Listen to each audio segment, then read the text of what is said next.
में भलीकार breaking news तव्हांखे ॾींदासीं। सिंध हुकूमत मंशियात विकिरो कंदड़नि ख़िलाफ़ फ़ैसिलाती कार्रवाइयुनि जो फ़ैसिलो कयो आहे। सूबाई वज़ीर शजील इनाम मेमण जी सदारत हेठि एक्साइज़ नार्कोटिक्स कंट्रोल जो इजलास थियो। इजलास दौरान सीनियर सूबाई वज़ीर शजील इनाम मेमण खे ब्रीफिंग ॾिनी वई। शजील इनाम मेमण पारां मंशियात विकिरे ख़िलाफ़ फ़ैसिलाती कार्रवाइयुनि जी हिदायत कई वई।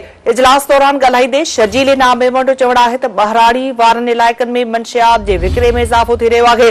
हुन जो त पुलिस बि एक्साइज़ टीमुनि जी मदद लाइ तयारु आहे। संदसि चवणु आहे त मंशियात ते सिंध हुकूमत जी ज़ीरो टॉलरेंस पॉलिसी आहे। सिंध हुकूमत मंशियात विकिरो कंदड़नि ख़िलाफ़ फ़ैसिलाती कार्रवाइयुनि जो फ़ैसिलो कयो आहे। सूबाई वज़ीर शजील इनाम मेमण जी सदारत हेठि एक्साइज़ नार्कोटिक्स कंट्रोल जो इजलास थियो आहे। इजलास दौरान सीनियर सूबाई वज़ीर शजील इनाम मेमण खे ब्रीफिंग ॾिनी वई। शजील इनाम मेमण पारां मंशियात विकिरे ख़िलाफ़ फ़ैसिलाती कार्रवाइयुनि जी हिदायत कई वई।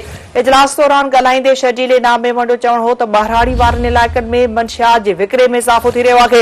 हुन जो त पुलिस बि एक्साइज़ टीमुनि जी मदद लाइ तयारु आहे। संदसि चवणु हो त मंशियात ते सिंध हुकूमत जी ज़ीरो टॉलरेंस पॉलिसी आहे।